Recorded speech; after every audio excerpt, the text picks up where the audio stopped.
Welcome back. We've spent 3 chapters learning how AI works. Now we pause and ask the question that justifies this entire course. Why does AI auditing even need its own certification? Can't a good IT auditor just extend their existing skills? By the end of this chapter, you'll be able to answer that confidently in an interview, in a boardroom, and in the exam hall. Here's what we'll focus on. First, what makes AI genuinely different to audit? Automated decisions that multiply errors at scale, the black box problem, and why our beloved pass or fail audit logic simply breaks down against probabilistic systems. Second, the framework gap. COBIT, ITIL, and ISO 27001 are excellent, but we'll see exactly where they run out of road when the subject is a learning, drifting, opaque model. Third, the stakes.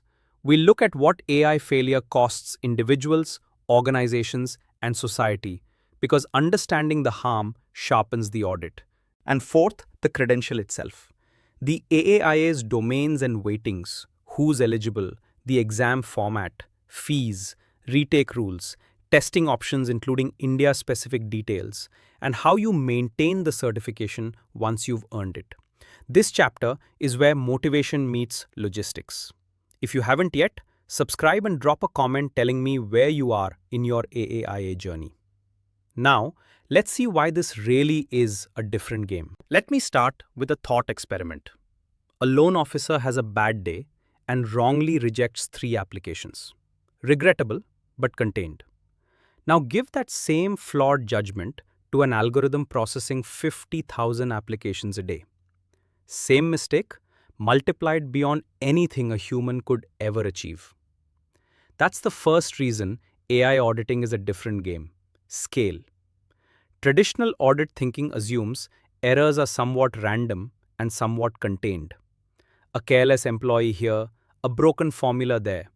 Sampling works because mistakes are scattered. But an AI system is perfectly consistent, including in its flaws. If the model has learnt a biased pattern, it applies that bias to every single case, uniformly, tirelessly, at machine speed. There is no off day. There is only the pattern repeated. The Dutch childcare benefits scandal is the case every AI auditor should know. An algorithm flagged families for benefits fraud, and design flaws meant thousands of innocent families, disproportionately those with dual nationalities, were wrongly accused. Families were financially ruined, children were placed in care, and eventually the entire Dutch government resigned over it. One system, tens of thousands of lives. No human clerk could ever have caused harm at that magnitude. And here's the subtle part. Speed compounds the damage. By the time monthly reports reveal a problem, millions of decisions have already shipped. So as an auditor, your questions shift. Not just is there an error, but how fast would we detect one? How many decisions occur between detection and stopping? And can affected decisions be identified and reversed? With AI, the blast radius is the audit issue. We introduced black box models back in Chapter 1. Now let's confront what they mean for the audit profession itself, because this is philosophical territory and the AAIA expects you to have thought it through. Auditing has always rested on one assumption, that decisions can be traced. A journal entry has a source document. An access grant has an approval ticket. Evidence connects action to reasoning. Now enter a neural network with 100 million parameters. It denies a mortgage. You ask why? The mathematically honest answer is because the weighted sum of thousands of learned features crossed a threshold. That's true and completely useless to the applicant, the regulator, and you. Yes, explainability tools exist. We'll dedicate a whole chapter to Lime, SHAP, and Friends later. But here's the caution I want to plant early. These tools produce approximations of the model's reasoning, not the reasoning itself. It's like asking a witness to guess why the driver swerved. Plausible, often helpful, but not testimony from the driver. Two explanation tools can even disagree about the same prediction. So, an explanation is evidence about the model, not evidence from the model. Feel that distinction. What does a good auditor do with this? First, match opacity to stakes. A black box recommending songs? Fine. A black box denying insurance claims? That demands justification. Second, audit the compensating controls, human review, appeal channels, output monitoring, because when you can't see inside the engine, you watch the exhaust very carefully. And third, never let a client say the model is too complex to explain as a conversation ender. Complexity was a choice. Choices have owners. Owners answer questions. That's still auditing. Let me describe the moment most experienced auditors feel the ground shift. You're testing a control. In the traditional world, the control either operated or it didn't. Password policy enforced? Yes or no. Backup completed? Yes or no. Binary, clean, defensible.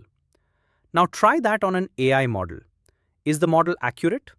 Well, it's 92% accurate. Is that a pass? Pause and actually try to answer. 92% of what? For which customer segments? At what threshold? Compared to what alternative? The old model, a human doing nothing? And is the 8% error spread randomly or concentrated on one community?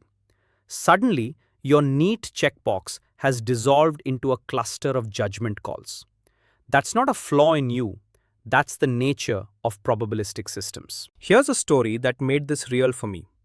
A client's fraud model was performing at the exact accuracy stated in its design document. Checkbox ticked. But digging deeper, its false positives were concentrated on small merchants in two states, quietly strangling their cash flow. The model passed its stated test and was still causing unacceptable harm. Pass or fail logic had nothing to say about it. So what replaces the checkbox? A spectrum-based judgment. Is performance appropriate for the stakes? Is the error distribution fair? Were the thresholds consciously chosen and documented? Is degradation being watched? Your conclusion becomes less like a light switch and more like a medical report. This system is healthy in these respects, at risk in these, and unsafe in that one. The good news? This is where human auditors become irreplaceable. Checkboxes can be automated, judgment cannot. The AAIA is fundamentally a certification in judgment. Now, if you come from the GRC world, you might be thinking, hold on, I already have frameworks. COBIT for IT governance, ITIL for service management, ISO 27001 for information security. Won't they cover AI? Great question. And the honest answer is they help enormously and they leave gaps you could drive a truck through. Let's map those gaps. COBIT gives you governance structure, roles, accountability, performance management. Apply it to AI and you get decent scaffolding. But COBIT never contemplated a system whose behavior changes after deployment without any code change. Where's the COBIT objective for concept drift, for training data bias? It simply wasn't built for artifacts that learn. ITIL is brilliant for managing services, incidents, changes, releases. But ITIL's change management assumes a change is something humans decide to make. An AI model effectively changes itself as the world shifts around it. A model can degrade catastrophically with zero change tickets raised. ITIL's radar shows a calm sky while the storm is inside the model. ISO 27001 protects confidentiality, integrity, and availability of information. Essential for AI, absolutely. But a model can be perfectly secure and perfectly unfair. No hacker, no breach, every control green, and the system still discriminates against loan applicants. Fairness, explainability, and human oversight simply aren't information security properties. That's why newer instruments exist. ISO 42001 for AI management systems, the NISTAIRMF, the EU AI Act, and we'll cover them all in Chapter 9. The skill AAIA certifies is layering, using your classic frameworks for the foundation and AI-specific ones for what learns and drifts. Old maps still show the mountains. You just need a new map for the weather. Before we get into the mechanics of the credential, let's spend a few minutes on why this work matters.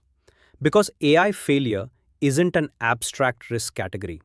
It lands on real people at three distinct levels, and a good auditor keeps all three in view.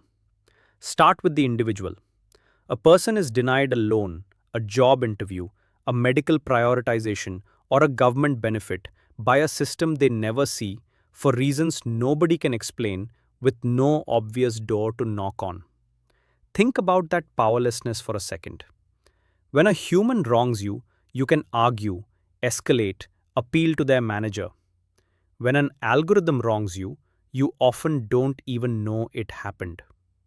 Protecting that individual's right to a fair, contestable decision is, in a very real sense, what your audit report defends. Then the organization. AI failure costs money. Regulatory fines under GDPR or the EU AI Act, lawsuits, remediation programs. But the deeper wound is trust. When a bank's chatbot leaks customer data or an insurer's model is exposed as discriminatory, headlines write themselves and customers walk. Years of brand building undone by one ungoverned model. And finally, society. When many organizations deploy similar biased models, disadvantage compounds across an entire population. Credit, housing, employment, policing, the same communities can be quietly filtered out everywhere at once. Individually small decisions, collectively a structural injustice. Here's why I'm telling you this now, before the exam logistics. Weightings and fees will fade from memory. This won't. You're not studying to pass a test. You're studying to become one of the people standing between powerful systems and the humans they act upon. So you've been asked to audit the AI. Lovely sentence. Almost meaningless. Audit what? Against what? For whom? Let's build your menu of AI audit types, because choosing the right type is itself an exam-tested skill. First cut. Who performs it? An internal audit provides assurance to your own board with deep access and ongoing relationships. An external audit by regulators, certification bodies, or independent firms brings distance and credibility. Think of an ISO 42001 certification audit or a regulator's algorithmic inspection. Same system, different lens, different evidence standards. Second cut. When does it happen? A pre-deployment audit examines the system before it touches real users. Design, data, validation, sign-offs. Cheapest place to catch problems, like inspecting the bridge before traffic. A post-deployment audit examines a live system, real outcomes, real drift, real complaints, and increasingly, continuous auditing, automated checks running all the time, because as we've learned, AI can decay between annual visits. Third cut. What's the focus? A compliance-focused audit asks, do we meet the EU AI Act, GDPR, sector rules? A risk-focused audit asks, what could hurt us and are controls adequate, regardless of what law demands? An ethics-focused audit goes further. Is this system fair, transparent, and aligned with our stated values, even where law is silent? A hiring tool can be perfectly legal and still indefensible in public. In practice, you'll blend these, a risk-based internal audit with compliance checkpoints, say. The skill is matching type to purpose. When a stakeholder says audit the AI, your first move is a question. What decision will this audit inform? The answer picks the type. Alright, let's talk about the credential itself. What exactly is the AAIA and what does ISACA test? Knowing the map of the exam is half the strategy, so let's walk it together. AAIA stands for Advanced in AI Audit. It's ISACA certification for experienced auditors who can provide assurance over AI systems. And here's the key word, advanced. It's not an entry-level badge. It assumes you already carry audit fundamentals, which is why it's designed for holders of credentials like CISA and builds AI-specific expertise on top of that foundation. The exam covers 3 domains. Domain 1 is AI governance and risk. roughly a third of the exam. That's everything we'll cover on governance structures, policies, roles, risk management, and the regulatory landscape. Domain 2 is AI operations, again, roughly a third. That's the lifecycle terrain we walked in Chapter 3: data, development, deployment, monitoring, change, and incidents. And Domain 3 is AI auditing tools and techniques, the remaining third, covering planning, evidence gathering, testing methodologies, explainability tooling, and reporting. Notice something? This course's chapter structure mirrors those domains deliberately. You're not just watching videos, you're walking the syllabus. What style of questions should you expect? Scenario-based, judgment-heavy. Less, what does RAG stand for? More, you observe this situation during an audit. What should you do first? The exam tests whether you think like an auditor in an AI context, prioritizing, evaluating evidence, choosing the best response among several defensible ones. So here's your study posture. Don't memorize definitions in isolation. For every concept, ask, how would this appear in a scenario and what would the auditor do? That single habit converts knowledge into marks. Let's get practical. Can you actually sit this exam, and what's the smartest path to it? A few minutes here can save you months of confusion, so listen closely. The headline rule is this: AAIA is an add-on credential for experienced professionals. ISACA designed it for holders of an active CISA, and it also recognizes equivalent audit credentials. CIA from the IIA and CPA from the AICPA fall in that recognized family. The logic is simple. ISACA isn't trying to teach you auditing. The prerequisite credential proves you can audit. AAIA proves you can audit AI. That's why, unlike CISA, there's no separate multi-year AI work experience requirement to unlock it. Your base certification carries the experience burden. Now, the timing rule that catches people. When you register and pay for the exam, a scheduling window opens, and you must schedule and take the exam within that eligibility period, which runs for 12 months from registration. Miss it, and the fee is gone. No rollover, no sympathy. So here's my sincere coaching advice. Do not register the day you feel motivated. Register when your study plan says you're 8 to 12 weeks from ready. Motivation is a terrible project manager. Registration should be a milestone, not a mood. One more planning note. Because AAIA rides on your existing credential, keep that credential in good standing. CPEs current, maintenance fees paid. It would be genuinely painful to pass AAIA and stumble on the paperwork underneath it. Check ISACA's official site for the current details before you register, since terms do get refreshed. Then, set your date, work backwards, and let this course be your weekly cadence. Exam day mechanics. Boring? Maybe. But walking in knowing exactly what's coming is worth easy marks. So let's demystify everything. Format first. The AAIA exam is 90 questions, multiple choice, and you get 150 minutes. Do the arithmetic with me. That's a little over a minute and a half per question. Comfortable if you keep moving, brutal if you fall in love with one difficult scenario. The questions are scenario-driven, and scoring follows ISACA's scaled model, where you need a scaled score of 450 out of 800 to pass.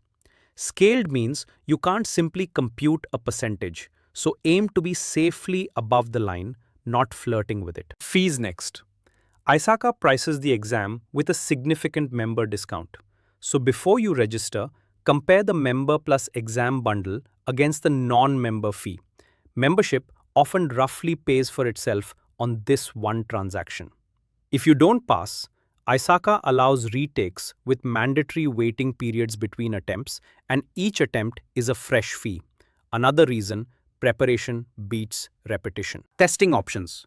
You can take the exam at a physical PSI testing center or via remote online proctoring from home. Remote sounds convenient, and it is, but it comes with strict rules, a clean desk, a solid webcam, stable internet, and identity checks. Now, the India-specific note many of you have been waiting for. Candidates testing from India need to plan for in-person testing at authorized centers, as remote proctoring availability has been restricted for our region.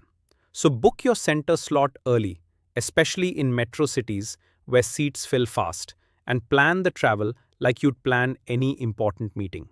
Verify current fees and rules on ISACA's site when you register. Logistics settled, mind free, that's the goal. You passed. The certificate is framed, LinkedIn is updated, congratulations are pouring in. Now let me tell you about the part nobody celebrates, but everybody must manage: keeping the credential alive. ISACA certifications operate on a continuing professional education model, CPE for short. The deal is simple and fair. The AI field moves ferociously fast, so a certification frozen at your exam date would be stale within a year.